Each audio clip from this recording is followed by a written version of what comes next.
As I drifted to consciousness, it felt much like any other day, though it was not, a fact that soon dawned on me. This day was the 255,675th day of my life. Today is my 700th birthday.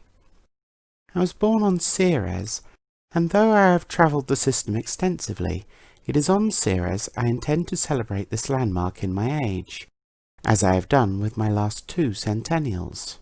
I began my day with a careful and lengthy brushing, oiling and cleaning my fur to get its rich reds through, as well as cleaning my teeth and doing a few stretches.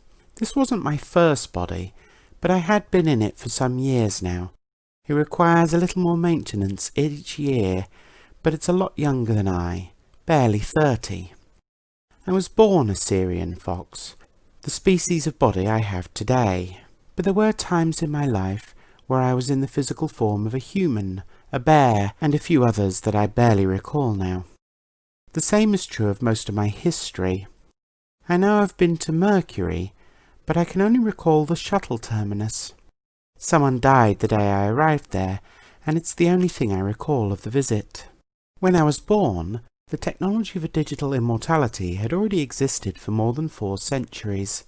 Despite that, reaching 7 centuries old is rare, so most of my friends are much younger than I. My oldest friend is barely 3 centuries, and we met just 130 years ago. Still, I have maintained a strong social circle, numerous friends, many children and grandchildren, most of which will be at the party, but the morning is for me alone. My mail for the day included hundreds of birthday messages, most from friends and family, but a good deal of them from companies, some even offering birthday deals and the like.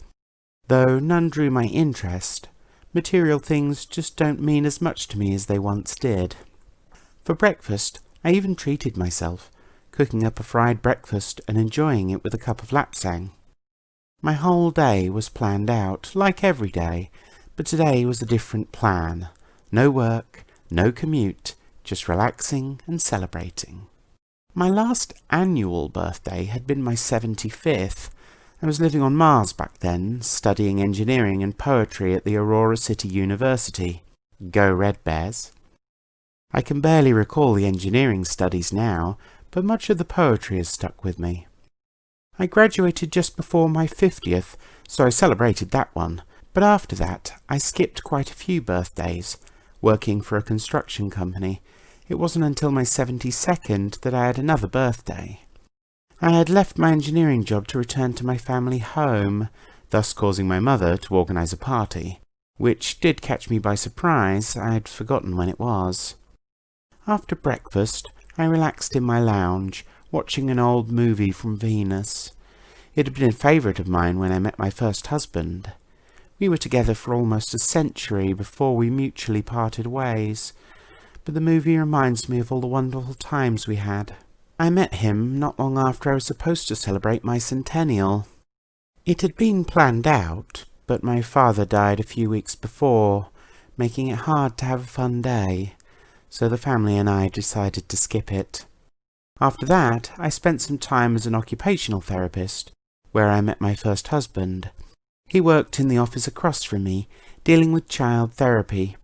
We dated for a decade before we married, and for the next 70 years we had a great adventure around Sol. We visited every planet in the inner system. After the incident at the Mercury shuttle terminus, we decided to settle on Earth for a while, raising 4 kids before we parted ways. Once my movie was over, I began to prepare for the party, trying on clothes and accessories for the evening's entertainment.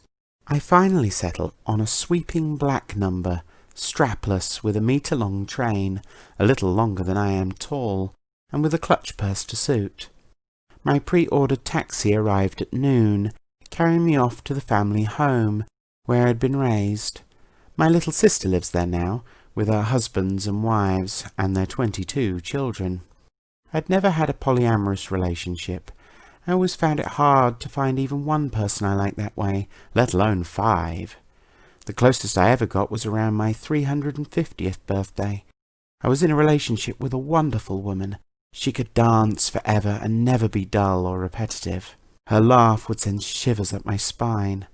While we were together, I met a Western cat. He was adventurous and charming, much like my first husband.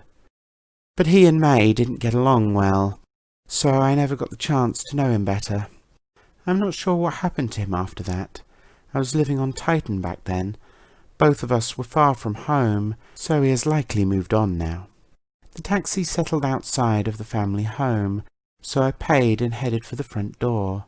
But before I could reach it, my sister and numerous children came bursting forth, greeting me with hugs and well wishes.